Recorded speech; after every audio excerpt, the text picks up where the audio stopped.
Je suis très heureux de vous retrouver pour cette homélie du 24e dimanche du temps ordinaire. Qui suis-je ? La question que pose Jésus au petit reste des disciples, alors qu'il y a peu de temps en Galilée, il s'adressait à des foules, est incontournable. Notre vie de foi est un chemin, une aventure. Il y a des moments où, assez facilement, on se laisse porter par un savoir, un acquis, un bagage, une tradition.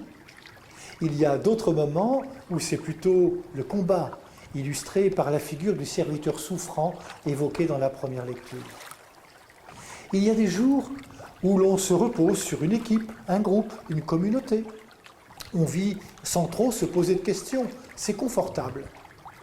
Mais sur notre chemin de foi, il y a un jour où il me faut répondre personnellement. Et vous, que dites-vous? Pour vous, qui suis-je?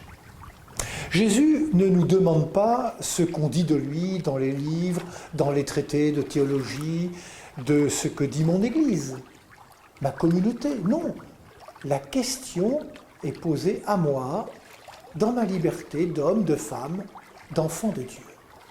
Ainsi, on voit bien que la foi implique un engagement de toute notre personne, comme le dit si bien l'apôtre Jacques dans sa lettre. La foi est une réponse libre et consciente qui entraîne une manière d'être et d'agir. La foi n'est la foi que si elle se vit. Jésus quitte la Galilée et commence sa marche vers Jérusalem, autrement dit, le lieu de sa passion. Et c'est à ce moment charnière qu'il annonce pour la première fois à ses disciples qu'il doit passer par la croix. Jésus annonce clairement la couleur. On ne doit pas se tromper sur son compte, comme le fait si bien l'apôtre Pierre. Qui est-il vraiment ?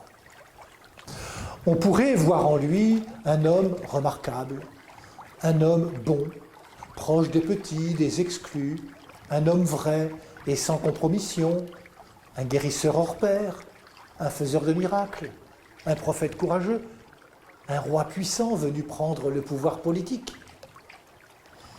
Mais nos pensées ne sont pas celles de Dieu.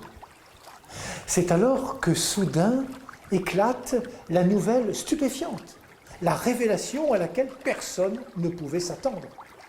Dieu n'est pas celui que l'on croit, il est celui en qui l'on peut croire.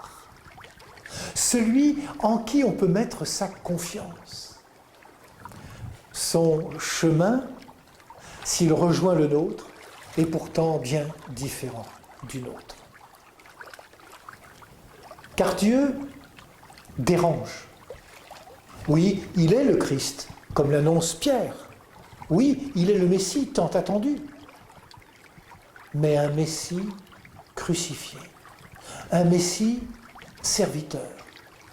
Et c'est ce Christ qu'il faut suivre dans la foi. C'est ce Messie derrière lequel il faut marcher en renonçant à soi et en prenant sa croix. Qu'est-ce que ça veut dire prendre sa croix? Ça veut dire ne pas se mettre en avant, ne pas vouloir tout diriger, tout commander, tout maîtriser. Cela veut dire être ouvert aux autres, à leurs idées, leurs sentiments, leurs comportements, même si cela nous choque et nous dérange.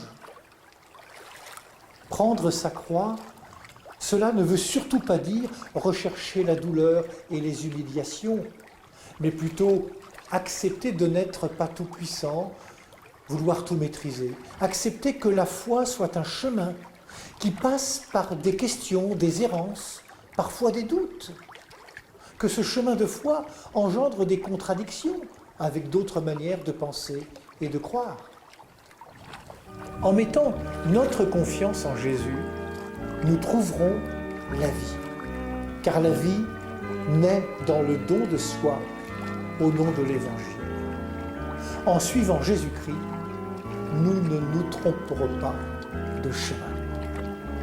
Bon dimanche à toutes et à tous. Prenez bien soin de vous et des autres. Je sais